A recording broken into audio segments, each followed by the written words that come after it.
retribution or karma, called karma in the East. Whatever you put out will come back to you and more. And in one sense you can guide people, but if you are, you're only doing so in the sense that you're an instrument of God's will. And it reminds me of Yatsin, which I've been reading a lot. Whether you warn them or you warn them not, they will not believe. So people who are going to believe will believe, and people who aren't going to believe aren't going to believe. And you may be there as an intermediary, you may be the first one to stick the Koran in their hand, but it's not in their heart to believe it. They're not going to believe it anyway. So it's basically, again, all power is to God, basically. Charity shall go to the poor who are persecuted because of their belief and trapped. Those who are unaware, those who are unaware may think that they are rich due to their honorable character, and you can recognize them by certain signs. They never annoy the people by begging, and any charity you give, God is fully aware of.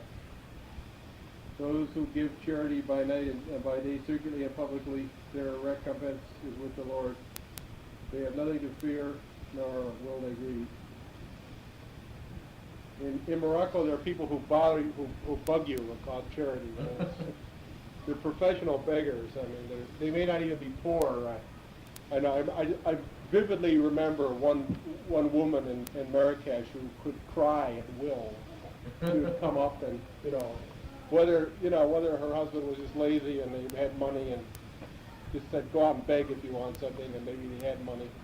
Whereas you just see people, they're just sitting reciting something from the Koran, not even thinking about charity, and people would throw that money. So it's a good illustration. I've seen both sides. Some of them are very rich. Some of them died and they found mattresses stuffed with money. They're professional beggars. Lots of money in Egypt. So it's basically more about the laws of charity. People who are persecuted because of their belief and trapped.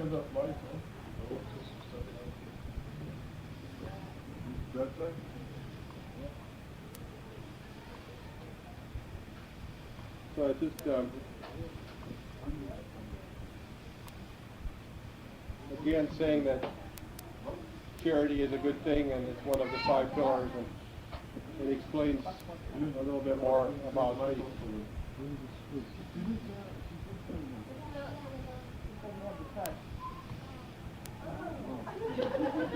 There we go.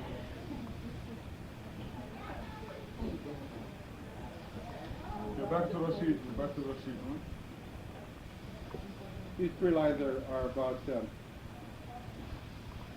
3 ayahs are about charity and the poor who are persecuted for their belief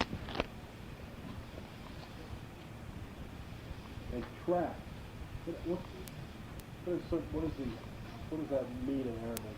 Well, they can't immigrate, move to another place where they can earn a business. Some people are trapped in their poverty, they just can't move around. I just think of all the people who I've seen chanting, and one man was who I remember was had the most beautiful voice, and he would just stand in the street and recite from the Quran. He was blind, and he didn't seem like he ever wanted charity. People would feed him and they would give him what he wanted. And he didn't seem like he cared or not, and you just felt really good when you gave something to him. And then there were these professional beggars who would just go around. And I like that. They just go around, and you didn't know if they were really, I suppose if you were a tourist and you didn't live there very long, you wouldn't really know for sure. But and on the other hand, if you've ever been to Marrakesh, you know that if you feed all the beggars in Marrakesh, you'll be a beggar yourself. It's really in Morocco and in the East, begging is not illegal. I mean, it's actually something that people do professionally. So I think these 3 verses are making a distinction. Here you can't just go around and ask people for money, for a handout. You're considered a bum or a transient or something like that. It's really, you can be arrested for vagrancy or something like that. That's right. In You know, they put, no. They play guitar and they Well, that's really them begging, though. I mean, they're doing something. Just the predominance of begging, all right? It's not very predominant in this country compared to. It's just not very predominant to see people standing around on the street with a, you know, with a. Over there, they didn't have social security or welfare. And you'll see another guy with his showing his stump off, you know, to show what, you know, no leg. Make sure you see it, you know, or somebody walks up to you and shows you that he doesn't have any arms, and he wants to. It's a different. Some of these professional beggars will actually cut their leg to do that. So it's really the people who are persecuted because of what they believe that deserve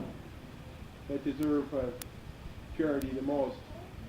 You can recognize them by their signs. Okay, they never annoy people by begging. And these beggars can be very much of a nuisance. You think that beggars in Morocco should go to India? And they can be champion runners, I tell you that. I remember I was riding in what's the name of those carts that people pull? Rickshaw, right? Rickshaw. I was riding in a rickshaw that was pulled by a motorcycle, maybe a modern. We didn't have human beings pulling them anymore. And the streets are crowded, and I must have had like 12 beggars follow me, you know, wherever I go. Like to look successful or something. Speaking in Hindu, you know, very fast. Of course, extending their hand, and you know they're beggars. But then I get in the rickshaw, and the driver goes very fast, and the 12 boys are still around the rickshaw. and then he'd go really fast, and we'll get rid of the horses for about a minute, and then he'd slow down because of the crowd, just a minute, and near the 12 again. They run for an hour after the station. They're very fast. Runners. Really, I mean, they can win marathons and make millions of dollars in this country. But that's nothing compared to Morocco. And now in Egypt, we had lots of beggars until Nasser came and he wiped out that disease. He put them all in jail. I mean, he didn't give him any help.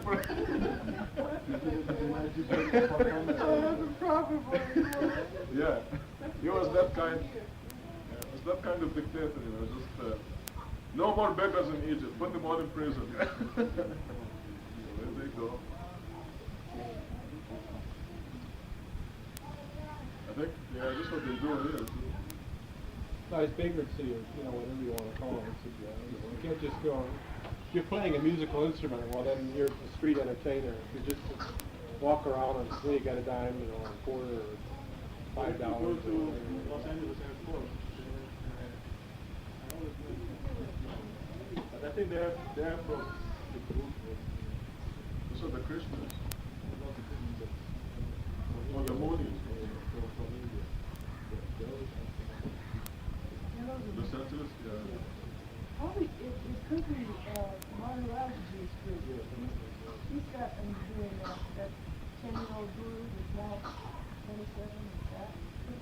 No. San Francisco is full of people who are actually entertainers, like you said.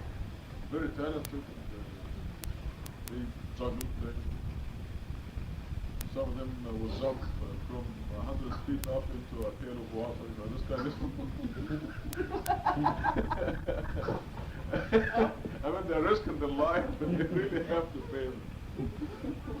What's this? Oh no. Some magicians, musicians, really talented. You know, I did that for charity one time. I was helping a charitable organization.